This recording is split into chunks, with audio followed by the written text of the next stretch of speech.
दोस्तों, सोचिए एक ऐसा वक्त जब उत्तर प्रदेश में अपराधी दिन दहाड़े घूमते थे और पुलिस वाले उनके आगे सिर झुकाए खड़े रहते थे। जहां बाहुबली इतने ताकतवर थे कि वो खुद को राजा समझते थे, जहां आम आदमी की जान की कीमत कुछ भी नहीं थी, जहां मर्डर, अपहरण और गुंडागर्दी इतनी आम हो चुकी थी कि लोग शिकायत करने से पहले 100 बार सोचते थे, कहीं मेरे परिवार पर ही हमला ना हो जाए। यह कोई पुरानी फिल्म की कहानी नहीं है, यह थी 2017 से पहले की उत्तर प्रदेश की सच्चाई। उस समय यूपी में अपराध इतना हावी हो चुका था कि कई जिलों में पुलिस की बजाय बाहुबली और उनके गुर्गे कानून चलाते थे। कुछ इलाकों में तो हालत यह थी कि पुलिस वाले भी रात में डर के मारे गश्त लगाने से कतराते थे। लोगों के मन में एक ही सवाल घूम रहा था, क्या कभी यह राज्य अपराधियों से आजाद हो पाएगा? फिर 19 मार्च 2017 आया। उत्तर प्रदेश में एक नई सरकार बनी और मुख्यमंत्री बने योगी आदित्यनाथ। लेकिन सबसे चौंकाने वाली बात यह थी कि योगी आदित्यनाथ ने सत्ता संभालते ही जो पहला बड़ा संदेश दिया वो था अपराधियों के नाम। उन्होंने साफ कहा, अपराधियों के लिए उत्तर प्रदेश में कोई जगह नहीं है। और फिर शुरू हुआ वो सिलसिला जिसने पूरे राज्य को हिलाकर रख दिया। लेकिन सवाल यह है, क्या इतना आसान था अपराधियों का अंत करना? क्या सिर्फ एक आदमी के आने से 100 से ज्यादा गैंगस्टर्स का खात्मा हो गया? या इसके पीछे कोई बहुत बड़ी रणनीति, कोई सख्त नीति और कुछ ऐसे कदम थे जिन्होंने अपराधियों को कांपने पर मजबूर कर दिया? दोस्तों, आज हम आपको बताएंगे कैसे योगी आदित्यनाथ ने उत्तर प्रदेश में 100 से ज्यादा गैंगस्टर्स का अंत किया। लेकिन उससे पहले आपको यह समझना होगा कि आखिर 2017 से पहले यूपी में अपराधियों का राज कितना मजबूत था। क्योंकि जब तक आप पुरानी तस्वीर नहीं देखेंगे, तब तक नया बदलाव आपको हैरान नहीं कर पाएगा।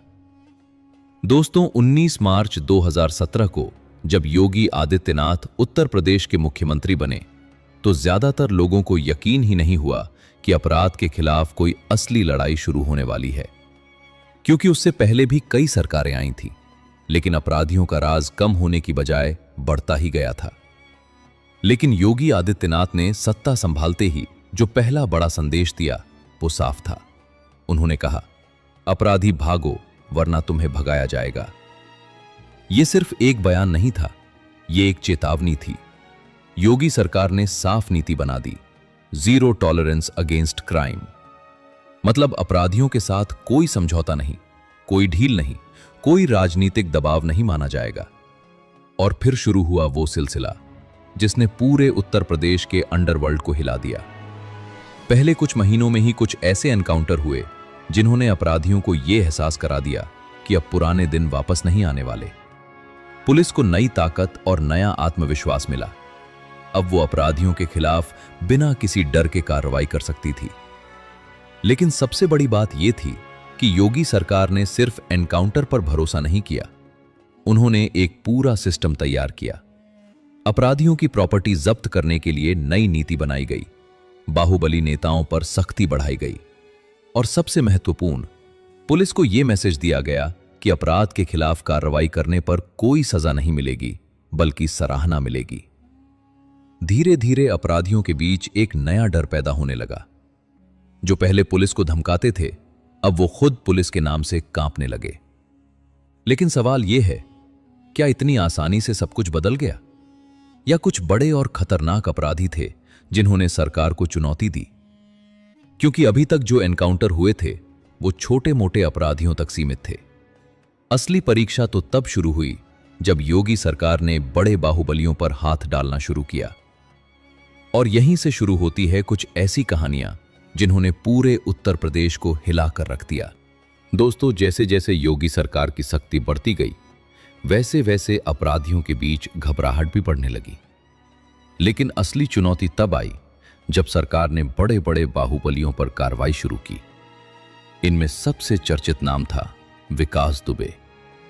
विकास दुबे कानपुर का एक ऐसा बाहुबली था जिसके खिलाफ दर्जनों केस थे। पुलिस उसे पकड़ने में बार बार नाकाम रही थी।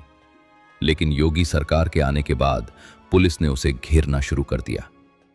जुलाई 2020 में जब पुलिस उसे पकड़ने गई तो उसने पुलिस टीम पर हमला कर दिया। इस हमले में 8 पुलिसकर्मियों की शहादत हो गई। यह घटना पूरे राज्य के लिए झटका थी, लेकिन सरकार ने हार नहीं मानी। विकास दुबे को घेरने के लिए बड़ा अभियान चलाया गया। आखिरकार उसे यूपी एमपी बॉर्डर के पास पकड़ लिया गया, लेकिन रास्ते में ही उसकी मौत हो गई। इस घटना ने साफ कर दिया कि अब योगी सरकार अपराधियों के साथ कोई समझौता नहीं करेगी, चाहे वो कितना भी बड़ा क्यों ना हो। इसी तरह का एक और बड़ा नाम था मुख्तार अंसारी। मुख्तार अंसारी दशकों से पूर्वांचल में अपना राज चलाता था। उसके खिलाफ भी सैकड़ों केस थे, लेकिन योगी सरकार ने उसे भी घेर लिया। आखिरकार 2022 में उसकी मौत जेल में हो गई। इन दोनों घटनाओं ने अपराधियों को यह मैसेज दे दिया कि अब कोई भी अछूत नहीं है। सरकार ने सिर्फ एनकाउंटर ही नहीं किए, उसने अपराधियों की प्रॉपर्टी जब्त करने का भी बड़ा अभियान चलाया। लगभग 1000 से ज्यादा गैंगस्टर्स की करोड़ों रुपए की संपत्ति जब्त की गई। आंकड़े खुद बयां करते हैं। 2017 से 2026 तक उत्तर प्रदेश में 100 से ज्यादा एनकाउंटर हुए, जिनमें सैकड़ों अपराधी मारे गए या गिरफ्तार हुए। कई बड़े गैंगस्टर खुद पुलिस के सामने सरेंडर करने लगे। लेकिन क्या यह सब इतना आसान था? क्या कोई विरोध नहीं हुआ? बिल्कुल हुआ। कुछ लोगों ने सरकार पर आरोप लगाए कि पुलिस अत्याचार कर रही है। कुछ मामलों में कोर्ट ने भी सवाल उठाए, लेकिन सरकार का रुख साफ था, अपराधी के साथ नरमी नहीं बरती जाएगी। दोस्तों, अब सवाल यह उठता है कि क्या सिर्फ एनकाउंटर और संपत्ति जब्त करने से अपराध कम हो सकता है, या इसके पीछे और भी कुछ था? असल में योगी सरकार ने एक और महत्वपूर्ण काम किया। उसने अपराधियों के राजनीतिक संरक्षण को तोड़ने की कोशिश की। जो नेता अपराधियों को बचाते थे, उन पर भी सख्ती की गई। इससे अपराधियों के पास बचने का रास्ता भी कम हो गया। लेकिन सबसे बड़ा सवाल अभी बाकी है। दोस्तों, अब सवाल यह है कि आखिर इस पूरे अभियान का नतीजा क्या निकला? क्या उत्तर प्रदेश सच में अपराध के मामले में पहले से बेहतर हुआ है? आंकड़े कुछ हद तक हां कहते हैं। 2017 के बाद यूपी में कई जिलों में अपराध के मामलों में कमी आई है। खासकर संगठित अपराध, बाहुबली राज और खुलेआम गुंडागर्दी में काफी गिरावट देखी गई। जो लोग पहले पुलिस थाने जाने से डरते थे, अब वो खुलकर शिकायत कर पा रहे हैं। कई इलाकों में लोगों का पुलिस पर भरोसा भी बढ़ा है। लेकिन क्या यह बदलाव पूरा है? नहीं। अभी भी कुछ इलाकों में अपराध पूरी तरह खत्म नहीं हुआ है। कुछ नए गैंग उभर रहे हैं और कुछ पुराने गैंग के सदस्य अभी भी सक्रिय हैं। सरकार का दावा है कि उसने अपराधियों का राज तोड़ दिया है, लेकिन आलोचक कहते हैं कि सिर्फ एनकाउंटर से अपराध नहीं रुकता। जरूरत है शिक्षा, रोजगार और सामाजिक बदलाव की भी।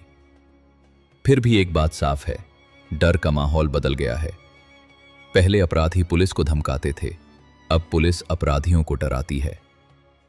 योगी आदित्यनाथ की सरकार ने यह साफ कर दिया कि अपराध करने की कीमत बहुत भारी पड़ सकती है, चाहे वो कोई भी हो, छोटा अपराधी हो या बड़ा बाहुबली। दोस्तों, ये कहानी सिर्फ योगी आदित्यनाथ की नहीं है। ये कहानी है एक नीति की, एक इरादे की और एक सिस्टम को बदलने की कोशिश की। कुछ लोग इसे सराहते हैं, कुछ इसकी आलोचना करते हैं, लेकिन यह सच है कि 2017 के बाद उत्तर प्रदेश का अपराध परिदृश्य पहले जैसा नहीं रहा। अब आखिरी सवाल, क्या यह मॉडल दूसरे राज्यों में भी अपनाया जा सकता है, या हर राज्य की अपनी अलग परिस्थितियां होती हैं? और सबसे बड़ा सवाल, क्या अपराध पूरी तरह खत्म हो सकता है, या ये लड़ाई हमेशा चलती रहेगी? दोस्तों, आज हमने आपको बताया कैसे योगी आदित्यनाथ ने उत्तर प्रदेश में 100 से ज्यादा गैंगस्टर्स का अंत किया। अगर आपको यह वीडियो पसंद आई हो तो लाइक करना और शेयर करना न भूलें। कमेंट में जरूर बताएं, आपको क्या लगता है, क्या यूपी सच में अपराध मुक्त हो रहा है? अगली वीडियो में हम फिर मिलेंगे किसी नई और दिलचस्प कहानी के साथ। जय हिंद।